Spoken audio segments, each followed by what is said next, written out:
कल्पना करा, महाभारताचा काळ, राज्य गमावलेले पांडव आणि डोंगर रांगांमध्ये उभा असलेला एक भक्कम सुरक्षित किल्ला. वाईजवळचा हा किल्ला पांडवगड. स्थानिक लोक सांगतात की या गडाचा संबंध थेट पांडवांशी आहे.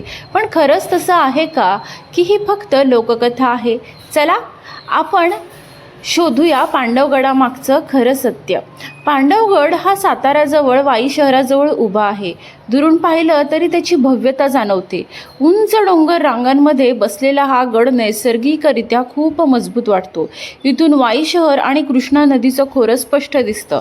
रणनीतीच्या दृष्टीने ही जागा फार महत्त्वाची होती, कारण इथून आसपासच्या हालचालींवर सहज नजर ठेवता येत होती. आता थोडे इतिहासात जाऊया. इतिहासकारांच्या मते पांडवगड साधारण 12व्या ते 13व्या शतकात बांधला गेला असावा.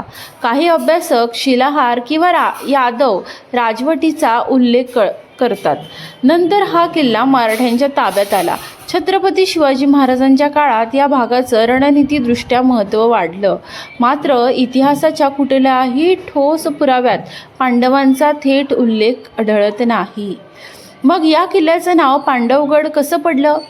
स्थानिक कथांनुसार वनवासाच्या काळात पांडव या भागात आले होते असं सांगितलं जातं. किल्ल्यावरच्या गुहा, पाण्याच्या टाक्या आणि नैसर्गिक रचना पाहून लोकांनी हा समज करून घेतला असावा की इथे त्यांनी काही काळ वास्तव्य केलं असेल. महाराष्ट्रात अनेक गड, डोंगर आणि गुहांना पांडवांशी जोडलेलं नाव आहेत, पण त्यामागे ठोस ऐतिहासिक पुरावे मात्र आढळत नाहीत. म्हणून ही कथा इतिहासापेक्षा लोकविश्वासाचा भाग मानली जाते. आज तुम्ही पांडवगडावर गेलात तर तटबंदीचे अवशेष दिसतात, पाण्याच्या टाक्या पाहायला मिळतात आणि विस्तीर्ण पठार अनुभवता येतं. हा किल्ला फार गर्दीचा नाही, म्हणून शांतपणे भटकायला आणि इतिहास अनुभवायला योग्य आहे. विशेषतः सूर्यास्ताच्या वेळी वाई आणि कृष्णा खोऱ्याचा नजारा अप्रतिम दिसतो. तर मग प्रश्न पुन्हा तोच, पांडवगड खरंच पांडवांचा आहे का? इतिहास सांगतो ठोस पुरावा नाही, पण लोककथा सांगते कदाचित असेल.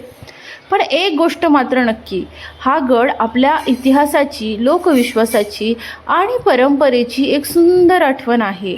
अशाच गडांच्या रंजक कथा आणि त्यामागचं सत्य जाणून घ्यायचं असेल तर चॅनलला सबस्क्राईब नक्की करा आणि पुढचा व्हिडिओ कोणत्या गडावर हवा आहे ते कमेंटमध्ये नक्की सांगा.